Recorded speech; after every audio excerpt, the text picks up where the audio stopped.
nose. "Your report says that Apex team were unable to verify its death. No corpse, no remains, nothing." He nodded. It was a loose thread, one he didn't like to pick at. "My theory is that Case and that thing ripped each other to shreds, and then they both crawled off to die under a rock somewhere." She stared at him, but remained silent. He didn't like being on the receiving end like this. She drummed her fingers on his report. "I've had 3 teams go over that area since they disappeared. There are no signs of either the Wendigo or Captain Case in the surrounding 400 square miles." That was a shock. He didn't know that anyone other than his own teams had been up there. Wasn't he supposed to be running the cleanup? As penance?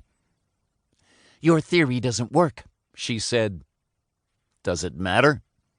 She blinked, the first sign of human emotion behind her impassive mask.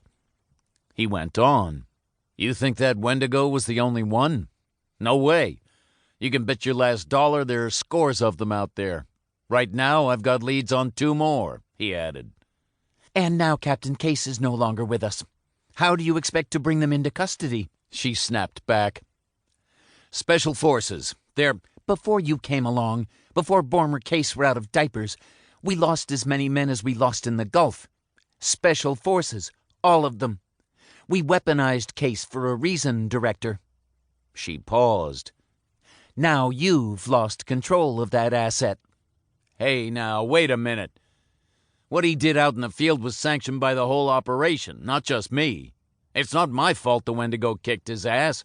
Kicked all our asses. That's on Borm, not me."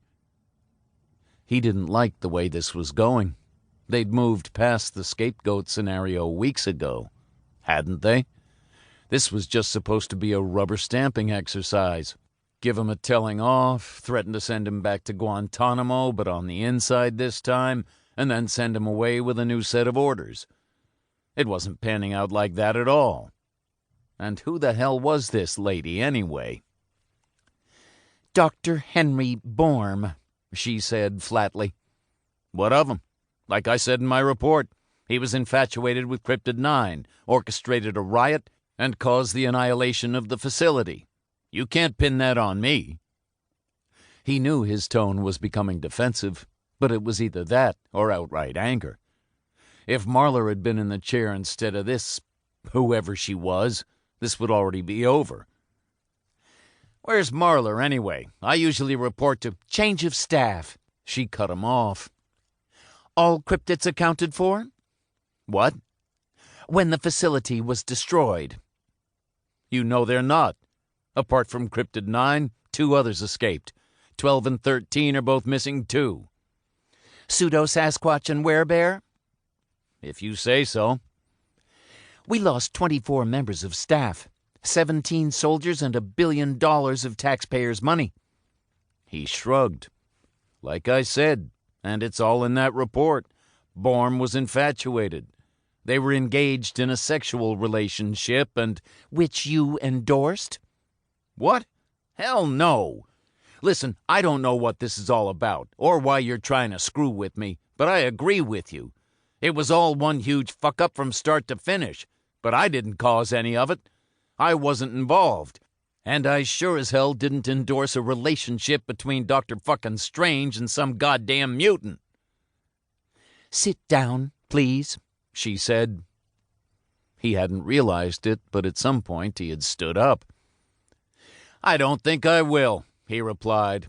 His face was burning with anger. "I think I'll excuse myself from this meeting and take a walk. Get on with some real work." She looked away from him and moved the mouse around the mat. A second later, his own voice played through the computer speaker. "If you can reach the surface, I'll be waiting." He felt the blood drain from his head, leaving an icy void in its place. He sat back down. How did you—" He'd bounced the conversation through a dozen servers, through some of his contacts in the CIA. He'd thought it would be impossible to trace back to him. He was wrong, and it rocked him to his core. "Where were you going to take Borm?"